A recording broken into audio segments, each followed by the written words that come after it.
What's up, guys? Welcome to Q&A Mondays. I'm Thad Barnett. If you're a Florida standing seam metal roofing contractor, this video is for you because we're talking Florida product approvals for Sheffield Metals, new ones that we just got, and FBC changes for 2024. Stay tuned to the end of the video for those changes. Today, to help me out, I got Jeff Hock. Thanks for being here, Jeff.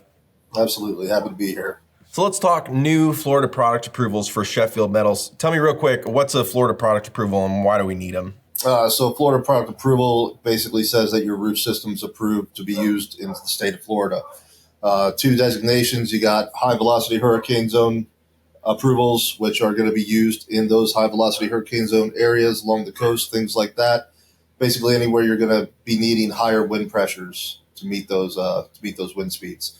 Then you have non-high velocity hurricane zones. That's going to be used pretty much everywhere else, right? Okay, so we're talking new Florida product approvals for some Sheffield Metals profiles and materials. Tell me a little bit about what new ones we got. We got a lot more new ones on the non-HVACD side.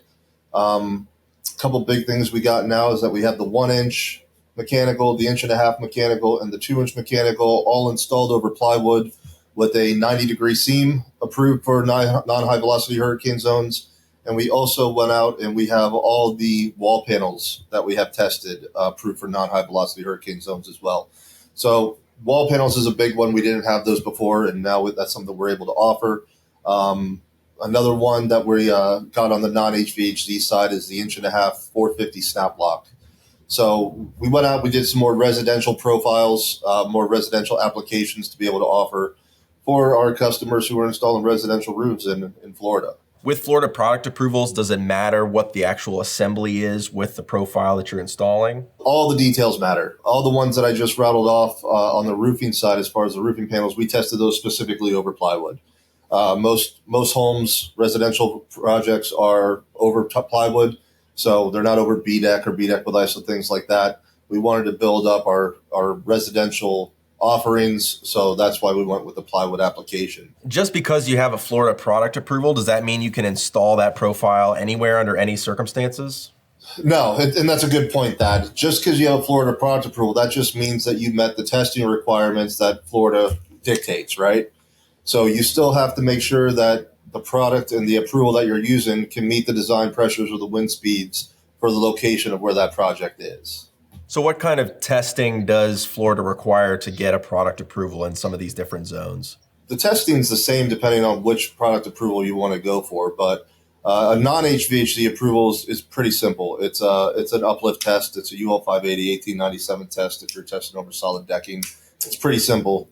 You know, you still have to have the QA programming requirements for no matter what approval you get, but as far as the actual testing goes, it's a lot easier for the non-HVACD approval because it's not being held to the same standard or being used in the same places. For an HVACD approval, you have to have 3 uplift tests done. You have to have a corner assembly that tests the specific corner clip spacing, and then you have to have 2 what they call field assemblies done, which is your furthest clip spacing for uplifts. And then they take your 2 field spacing uplift tests, they average out the number and give you kind of a combined number of those 2 tests because they don't want you, they want to make sure things are consistent. You don't want to have a really good test and a really bad test, and they have to be pretty close when you test the double assemblies. They also require what's called TAS 100, which is wind-driven rain.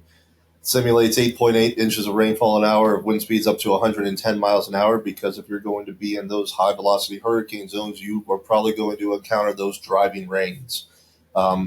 So not only are you testing for uplifts, but you're testing the flashing details and things like that to make sure that it can remain watertight during those tests or during those scenarios where you might encounter those weather events.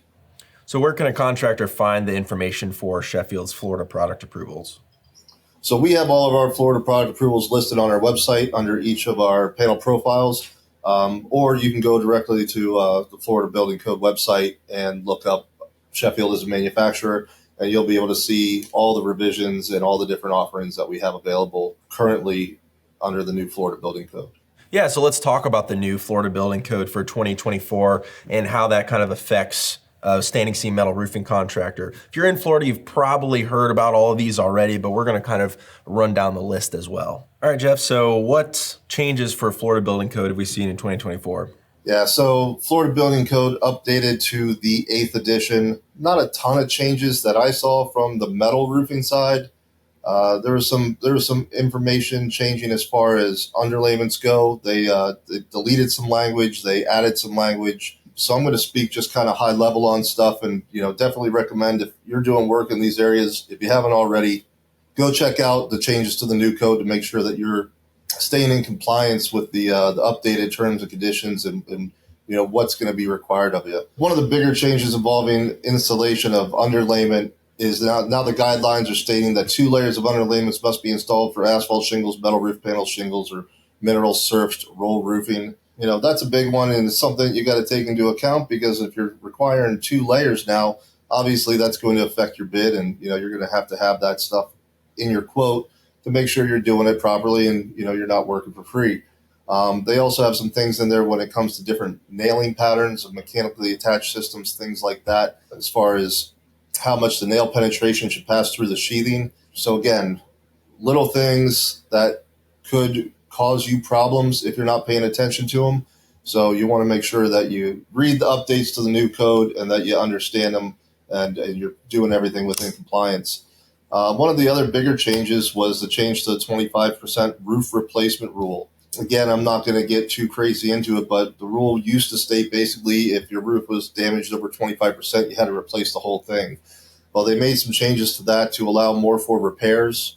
You can now replace just a section of the roof instead of having to replace the whole roof if it's damaged over 25%, allowing homeowners and people some more options to not have to, completely replace a very expensive metal roofing system that might not be that old, when a repair could be acceptable in those kind of scenarios. But again, I'll put it out there. I'm not a code expert. My goal here is to let you know things have changed in the update, obviously. Otherwise, there wouldn't have been an update.